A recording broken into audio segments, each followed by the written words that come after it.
ওই যে হাতে দেশীয় অস্ত্রশস্ত্র নিয়ে ওই যে ভোলার বিএনপি নেতা জাকির ফরাজীকে কর্ণফুলী ১৩ লঞ্চ থেকে কোস্টগার্ড আটক করেছে। এই ইস্যু ঘিরে আজ রাতে বোরহানউদ্দিনের হাকিম উদ্দিন লঞ্চঘাটে কর্ণফুলী ১৩ ঘাট করতে দেয়নি জাকিরের অনুসারীরা। এ সময় লঞ্চটিতে ইটপাটকেল ছুঁড়ে মারলেন জাকির ফরাজীর বিএনপির অনুসারীরা। এতে লঞ্চের কয়েকজন যাত্রী আহত হওয়ার খবর পাওয়া গেছে।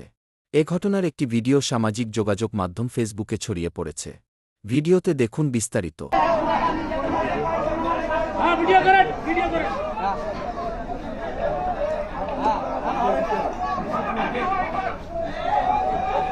এই যে ইট মারতাছে, এই যে ইট মারতাছে, এই দেশি অস্ত্র শস্ত্র নিয়ে এই যে ইট মারতাছে, যাত্রীগো মধ্যে ইট মারতাছে, যাত্রীগো গায়ে।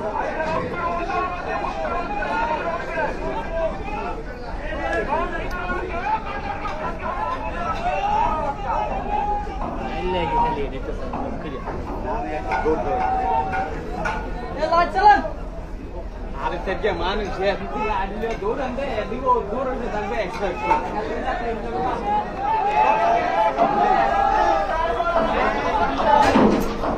এই যে ইট মারতাছে, লঞ্চে ইট মারতাছে।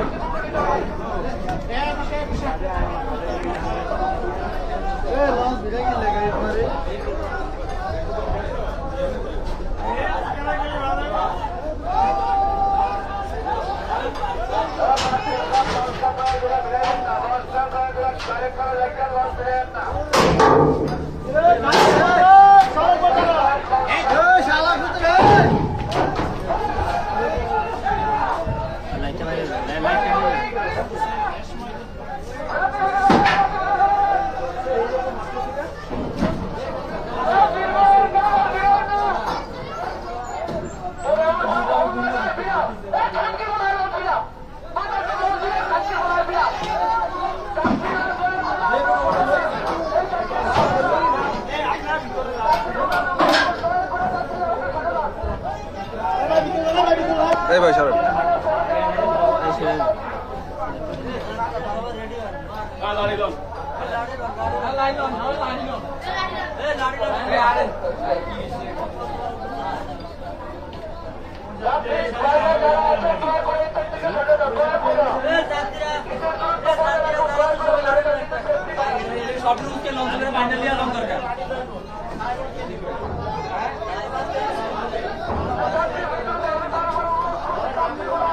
এই ভাই সামনে তো সরেন না।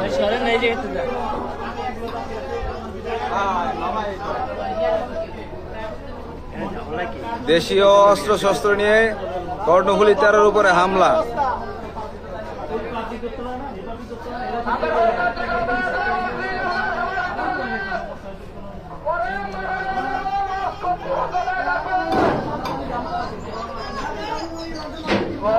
ওই মাইকের মাধ্যমে সরাসরি হত্যার হুমকি।